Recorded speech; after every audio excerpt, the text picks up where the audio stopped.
Magandang umaga, narito na ang mga unang balitang hatid ng GMA Integrated News. Idineklara ng Anti-Terrorism Council na itinuturing paring terorista ang Communist Party of the Philippines, New People's Army o CPP-NPA. Batay sa inilabas na resolusyon ng ATC, nagpapatuloy pa rin umano ang CPP-NPA sa pag-atake sa puwersa ng gobyerno at pagpapalaganap ng takot. Bukod sa CPP-NPA, itinuturing ding terorista sa bansa ang Islamic State sa East Asia at iba pang grupo gaya ng Abu Sayyaf, Maute Group at Bangsamoro Islamic Freedom Fighters na lumabag din sa ilang probisyon ng Anti-Terrorism Act. Kasabay niyan, inanunsyo rin ng ATC na terorista ang National Democratic Front Peace Consultant na si Elizabeth Pineda Principe. Lumabag daw si Principe sa Anti-Terrorism Act sa pamamagitan ng pagpaplano, pagsasanay at pagre-recruit ng mga miyembro para sa isang teroristang grupo. Wala pang pahayag ang mga nagbanggit na grupo at si Principe kaugnay nito. Nasa ikatlong alarma na ang sunog na sumiklab sa Barangay Rosario sa Pasig. Ang sitwasyon doon sa unang balita ni Bam Alegre. Bam?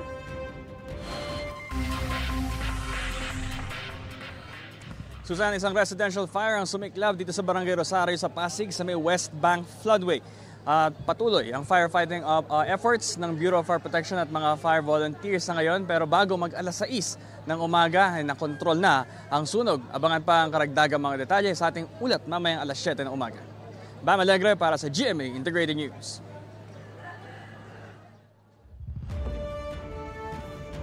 Narito na ang mga mabilisang balita abroad. Isang sanggol na babae ang iniligtas mula sa sinapupunan ng kanyang ina na nasawi kasunod ng pag-atake ng Israel sa Rafah sa Gaza. Nailigtas siya matapos isailalim sa cesarean section ng kanyang ina. 3 hanggang 4 na linggo munang mananatili sa incubator ang sanggol na maayos na raw ang kalagayan. Ayon sa Palestinian Health Authorities, nasa mahigit 34,000 Palestinians ang nasawi sa pag-atake ng Israel sa Gaza. Halos 4 na raang person deprived of liberty o PDL sa Pasay City Jail ang hinihinalang may tuberculosis o TB. Sa panayam ng Super Radio DCWB sa warden ng nasabing kulungan, hindi pa naman ito conclusive. Gayunpaman, naka-isolate na ang mga may sintomas. Sasailalim sila ngayong araw sa test na gene expert para matiyak kung TB ang kanilang sakit. Sakaling magpositibo, ililipat ang mga PDL sa Bikutan para ipagamot. Nagtala ng 4 na phreatic eruption o pagbuga ng usok ang Bulkan Taal simula nitong Sabado. Ayon sa PHIVOLCS, tumagal ang bawat pagbuga ng 2 hanggang 4 na minuto. Nagtala rin ng 17 volcanic earthquakes ang Taal nitong Sabado. Nananatili sa alert level 1 ang bulkan, bawal pumasok sa permanent danger zone ng Taal, pati ang paglipad ng anumang sasakyang panghimpapawid malapit sa bulkan. Mga kapuso, 57 alagang baboy ang namatay sa Dawis, Bohol dahil sa African Swine Fever. Ayon sa gobernador ng Bohol, naitala ito sa mga barangay ng Mayakabak, Biking at Mariveles. Dahil dyan, pansamantalang ipinagbabawal ang pagpasok sa mainland Bohol ng mga buhay na baboy at mga produktong karne mula sa Panglao Island kung nasaan ang bayan ng Dawis. Epektibo ito hanggang May 18. Samantala mga kapuso, sa ibang balita, suportado po ng G7 ang posisyon ng Pilipinas sa West Philippine Sea. Sa pahayag na ipinadala nila sa ating Department of Foreign Affairs, sinabi ng G7 na kinokondena nila ang mga mapanganib na hakbang ng China Coast Guard at China Maritime Militia. Kabilang dyan ang pambobomba nila ng water cannon sa mga barko ng Pilipinas. Naniniwala ang G7 na walang basehan ang mga claim ng China sa South China Sea, pati ang ginagawa nilang militarisasyon sa rehiyon. Sinusuportahan din ng G7 ang desisyon ng Arbitral Tribunal noong 2016 kung saan pinaboran nito ang Pilipinas. Ang G7 ay binubuo ng mga foreign minister ng Canada, France, Germany, Italy, Japan, United Kingdom, Amerika at ng High Representative ng European Union. Nagpapasalamat naman ang DFA sa suporta ng G7. Maninindigan daw ang Pilipinas laban sa anumang aksyon na magiging banta sa international security at stability sa Indo-Pacific region.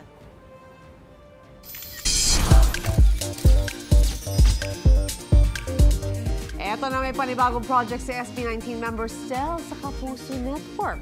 Sa All Out Sundays, ni-reveal ni Stel na isa siya sa mga coach ng The Voice Kids Philippines na mapapanood dito sa GMA Network. Si Stel ang isa rin sa mga naging coach ng The Voice Generations, kung saan grand winner ang The Vocal Mix na mula sa kanyang team na Stel Bound. Sa mga batang interesado, may audition po tayo para sa The Voice Kids Philippines sa April 27, May 11, and 25 at June 8. Mula 9 a.m. yan hanggang 4 p.m. sa Studio 6 ng GMA. Sali na mga kids! Yes, good luck guys! Igan, unang araw ng work week, maagang pumesto sa bahagi ng Pasay ang mga tauhan ng Special Action and Intelligence Committee on Transportation para magbantay sa busway. Yan ang unang balita live ni James Agustin. James? Gang, good morning. 4 na motorista na hindi otorisadong dumaan sa EDSA busway ang natikitan ng mga operatiba ng SAIC sa operasyon nila sa EDSA Mandaluyong maging dito sa Malibay, Pasay ngayong umaga. Maagang ikinasahang operasyon sa EDSA Mandaluyong ng Special Action and Intelligence Committee on Transportation o SAIC. Pinara ang isang ambulansya na galing sa Laguna, pero wala itong sakay na pasyente kaya tinikita ng driver. 3 ambulansya pa ang pinara pero lahat ay may sakay na pasyente na ihahatid sa iba't ibang ospital kaya pinapayagan sila na dumaan sa busway. Narito naman ang bahagi ng panayam sa natikitan na driver ng ambulansya. Kukuha ng gamot sa kidney para dito sa anak niya. Nagmamadali lang po kasi itong tatay para ma-dialysis yung anak.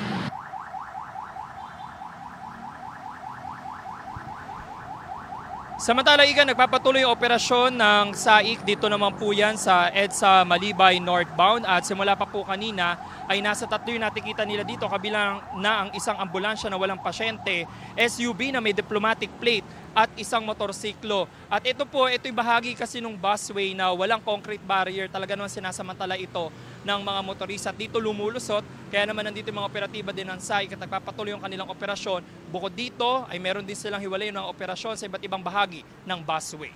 Yan ang unang balita mula rito sa Pasay. Ako po si James Agustin para sa GMA Integrated News. Isa sa mga problema sa EDSA ang pagsingit-singit ng mga nakamotorsiklo sa iba't ibang lane. Kapag namali ng tansya, nauuwi sa disgrasya. Kaya tinitignan ng Department of Transportation na maglagay ng exclusive motorcycle lane sa EDSA. Pabor naman kaya mga motorista diyan. Live mula sa EDSA Monumento may unang balita, si Jomer Apresto. Jomer, ano ba ang pulso ng mga motorista natin tungkol dyan? Ivan, nandito ako sa bahagi ng EDSA Monumento kung saan nakausap natin kanina ang ilang mga motorista kaugnay nga sa plano ng DOTR na maglagay ng motorcycle lane dito sa kahabaan ng EDSA. Lahat naman sila pabor sa planong ito ng gobyerno. Inabutan ng GMA Integrated News ang motorcycle rider na ito na nag-counterflow sa bahagi ng EDSA Monumento kanina. Ang rider naman na ito nag-counterflow din at dumaan pa sa mismong bike lane. Ang tawag sa kanila ng ibang motorista, kamote rider. Kaya para masolusyonan ang problema sa mga nakamotor, plano ng Department of Transportation o DOTR na maglagay ng motorcycle lane sa EDSA. Pabor naman dyan ang ilang motorcycle rider na nakausap namin. Mas maganda para may sariling daanan ng motor lane. Okay, mas maganda po para kahit pa paano hindi tayo sisiksik sa bus lane ganun. Saka iwas sa mas maganda yung may kanya-kanyang lane. Pabor ako dun sa motorcycle lane, boss, kasi nakita nyo naman yung kalsada natin na ang daming mga undisiplinadong mga driver din. Kung mabibigyan ng sariling lane yung mga motorsiklo, mas maluluwag yung daan ng mga four wheels na yan. Ang siklista namang ito ay kinatuwa rin ng plano ng DOTR. Minsan daw kasi sila pang mga nakabisikleta ang halos walang madaanan sa bike lane. Mas maganda malagyan. Bakit? Para hindi magulo yung daanan. Dapat din yung motor, ihiwalay sana yung hindi kagaya niyan. Diyan, paparking. Paano pagdaan ng nakabike? Kagaya kagabi. Dapat dyan bike lang, di ba? Dyan duman ang motor, nagsalubong kami, nagalit pa sa akin. Sabi ko, daanan ng bike yan . Ako pa pinagalitan. Batay sa datos ng MMDA, aabot sa 170,000 na mga motorcycle rider ang naitatalang dumaraan sa EDSA kada araw.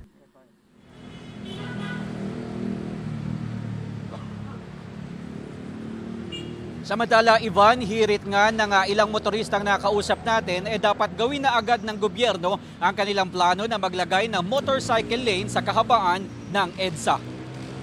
Yan muna ang latest mula dito sa Maynila. Ako po si Jomar Apresto para sa GMA Integrated News.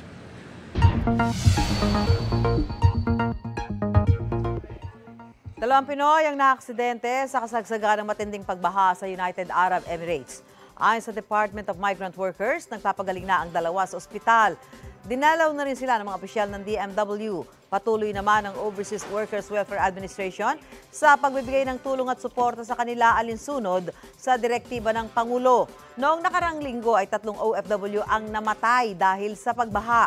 Ang dalawa ay nasuffocate sa loob ng kanilang sasakyan habang ang isa naman ay nasangkot sa aksidente sa kalsada.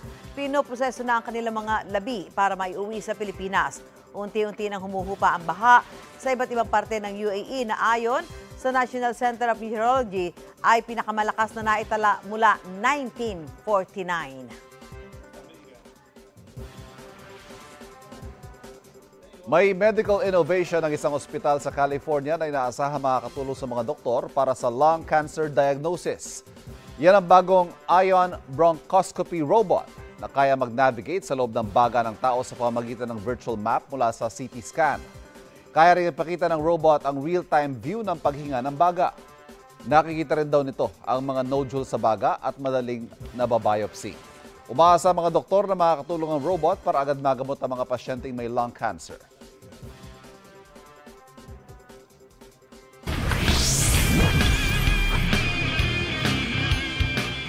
Update sa patuloy na bakbakan sa NCAA Season 99 Volleyball Tournament. Sa women's category, undefeated pa rin ang Benilde Lady Blazers sa record na 5-0.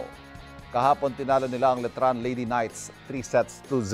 Panalo naman ang Arellano Lady Chiefs kontra San Sebastian Lady Stags. Ang final score 3-2.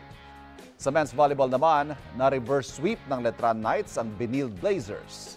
Wagi sila sa 5th set 15-11. 3-0 naman ang Arellano Chiefs laban sa San Sebastian Golden Stags. Mapapanood ang mga laro live sa GTV at sa social media platforms ng GMA Sports at NCAA Philippines. May bago na dagdag sa mga pambato ng Pilipinas sa 2024 Paris Olympics. Siya si Joanny Delgaco, ang kauna-unahang Pinay rower Olympian. Nag-qualify siya sa 2024 Paris Olympics matapos makuha ika-4 na pwesto sa 2024 Asian and Oceanian Rowing Olympic Qualification Regatta sa South Korea. Natapos si Delgaco ang Final A race ng Women's Single Sculls category sa loob ng 7 minutes and 49.39 seconds. Ayon sa Philippine Olympic Committee, si Delgaco ang ika-12 Pinoy athlete na qualified sa Paris Olympics. Speaking of achievement, nanalo ng 2 medalya ang Pinoy gymnast at Olympian na si Carlos Euro sa Doha, Qatar. Wagi ng ginto si Euro sa men's parallel bars na finals ng 2024 FIG Artistic Gymnastics World Cup Series. Nakakuha siya roon ng score na 15.200 laban sa mga pambato ng Chinese Taipei at Brazil. Bago yan, nakasilver naman si Euro sa men's vault finals. Meron siyang 15.066 na score. Isa si Yulo sa mga atletang Pilipino na lalaban sa 2024 Paris Olympics.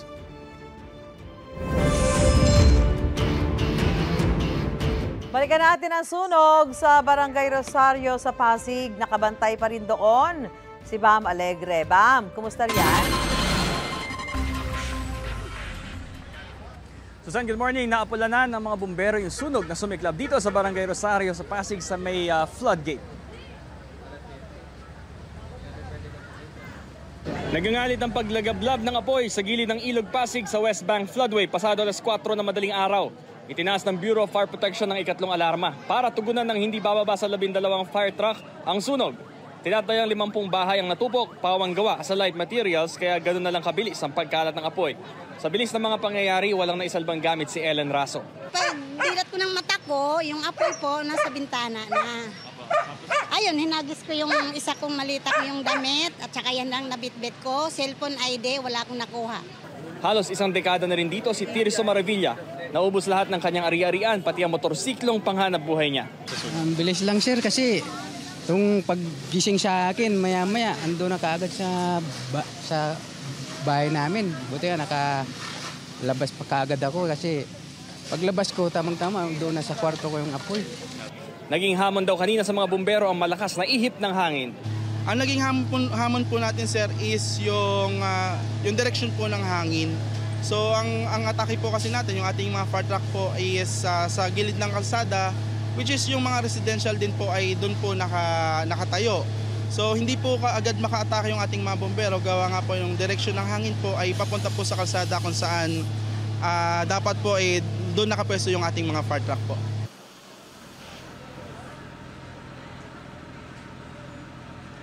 Susan, magsasagawa ng investigasyon ng BFP sa sanhi ng apoy maging sa lahok ng pinsala pati sa estimate na cost nito. Ito ang unang balita mula rito sa Pasig, Bam Alegre para sa GMA Integrated News. Nakapagset ng world record ang 3 Russian national sa sport na parachuting. Yan ay matapos po nilang tumalon mula sa Earth's stratosphere patungong North Pole sa taas na 10,500 meters o 34,450 feet. 2.5 minutes lang sila nag-free fall bago buksan ang kanilang parachute sa 1,000 meters above ground. Lumapag ang 3 Russian malapit sa Barneo Polar Base sa Russia kung saan nakapagtayo sila ng server gamit ang diesel generators. Nakapag-establish sila ng connection sa isang satellite at tagumpay silang nakapagpadala ng data. Igan, mauna ka sa mga balita. Mag-subscribe sa GMA Integrated News sa YouTube.